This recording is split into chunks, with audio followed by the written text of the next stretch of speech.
अठमा inter न BA पास लगामी, अठमा inter न BA पास लगामी,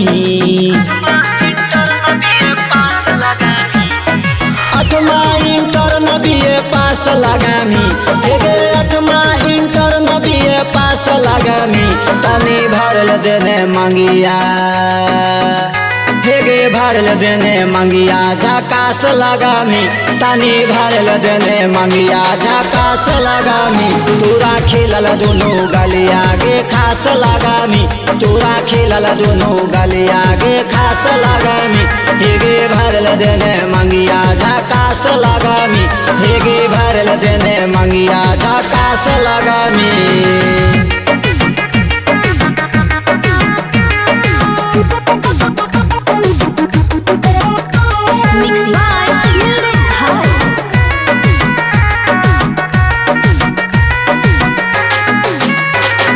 लागो ही जैसे कि जनत के हुर गे, तोड़ बाऊ हम तोरो गोरैया के गुरूर गे।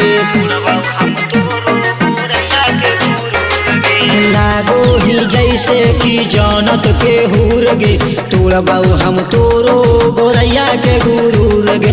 सिंगल रोड नहीं तू बाईपास लगामी, सिंगल रोड नहीं तू बाईपास लगामी।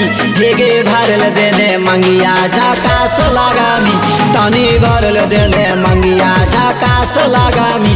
तोरा खिलल दुनू गलिया गे खास लगामी, तोरा खिलल दुनू गलिया गे खास लगामी। हेगे भरल देने मंगिया झकास लगामी।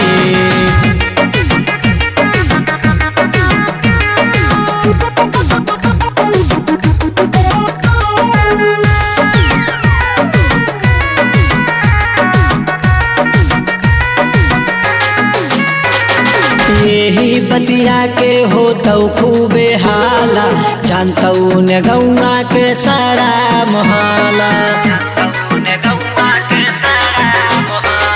यही बतिया के हो तो खूबे हाला, जानतऊ ने गौआ के सारा मोहल्ला। 10-20 के नोटवा नहीं 50 लगामी, हेगे 10-20 के नोटवा नहीं 50 लगामी।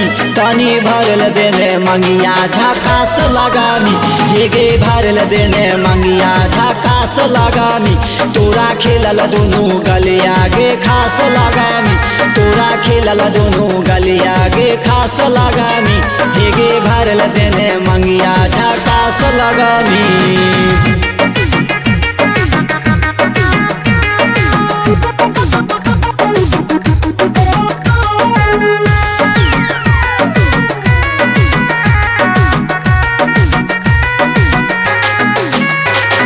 पंकज अवरवा करतौ माना मानी, कैसे सुनई मीरा जीवा के कहानी, कैसे सुनई मीरा जीवा के कहानी। पंकज अवरवा करतौ माना मानी, कैसे सुनई मीरौसन के कहानी। कंठ सुखौ जैसे प्यास लगामी, कंठ सुखौ जैसे प्यास लगामी।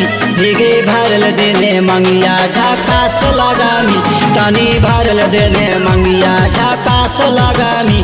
तोरा खिलल दोनों गलिया गे खास लगामी, तोरा खिलल दोनों गलिया गे खास लगामी। हेगे भरल देने मंगिया झकास लगामी। Kanchan recording studio Shrirampur.